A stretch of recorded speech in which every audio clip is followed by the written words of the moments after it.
कौसडीत लोकशाही रक्ताळली। भ्रष्टाचाराची चौकशी करायला गेलेल्या अधिकाऱ्यांसमोरच सरपंचाचे तांडव, तक्रारदारांना मरेस्तोवर मारहाण। जिंतूर बोरी विशेष प्रतिनिधी जिंतूर तालुक्यातील कौसडी ग्रामपंचायतीत लोकशाहीचा अक्षरशः गळा घोटला गेल्याची धक्कादायक घटना घडली आहे। रस्त्यांच्या कामात झालेल्या कथित भ्रष्टाचाराची चौकशी करण्यासाठी आलेल्या सरकारी अधिकाऱ्यांच्या डोळ्यांदेखत मुजोर सरपंच आणि त्याच्या समर्थकांनी तक्रारदार अर्जदारांवर जीवघेणा हल्ला चढवला। रक्षकच जेव्हा भक्षक बनतो तेव्हा कायद्याची काय अवस्था होते याचे जिवंत उदाहरण शुक्रवारी संपूर्ण जिल्ह्याने पाहिले। नेमकी काय आहे ही गुंडशाही? शुक्रवार डिसेंबर 19 रोजी दुपारी 12:30च्या सुमारास कौसडी येथे रस्त्यांच्या कामाची चौकशी करण्यासाठी समितीचे अधिकारी आले होते।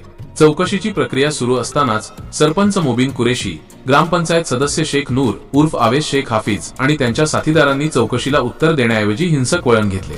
त्यांनी अर्जदार शेख बिलालुद्दीन व सय्यद मुजाहिद यांना लाथाबुक्क्यांनी, लाकडी दांडक्यांनी आणि दगडांनी रक्तबंबाळ करेपर्यंत बेदम मारहाण केली।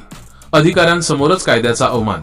ज्या अधिकाऱ्यांनी न्याय द्यायचा त्यांच्याच समोर रक्ताचा सडा पडला तरीही सरपंचाची मुजोरी थांबली नाही। दहशतीचे काळे सावट मारहाणीनंतर सरपंचाच्या भावांनी हातात काठ्या घेऊन गावातून फिरत सर्वसामान्यांमध्ये भीतीचे वातावरण निर्माण केले, असा गंभीर आरोप ग्रामस्थांनी केला आहे। जखमींची प्रकृती चिंताजनक। जखमींना प्रथम बोरी येथील रुग्णालयात आणि त्यानंतर तातडीने जिल्हा सामान्य रुग्णालय परभणी येथे हलवण्यात आले आहे। गुन्हेगारीचा जुना इतिहास। मोबिन कुरेशी यांच्यावर यापूर्वीही मारहाणीचे गुन्हे दाखल असून ते सराईतपणे कायदा हातात घेत असल्याचे समोर येत आहे। प्रशासनासाठी ही धोक्याची घंटा। एका बाजूला प्रशासन पारदर्शक कारभाराच्या गप्पा मारते तर दुसरीकडे भ्रष्टाचाराची तक्रार करणाऱ्यांना रक्तबंबाळ भेट दिली जाते। चौकशी समिती समोरच जर ही परिस्थिती असेल तर सामान्य नागरिकाने प्रशासनावर विश्वास कसा ठेवायचा? ही मारहाण केवळ 2 व्यक्तींवर नव्हती, तर ती भ्रष्टाचाराविरोधात आवाज उठवणाऱ्या प्रत्येक नागरिकाच्या हिमतीवर केलेला वार आहे।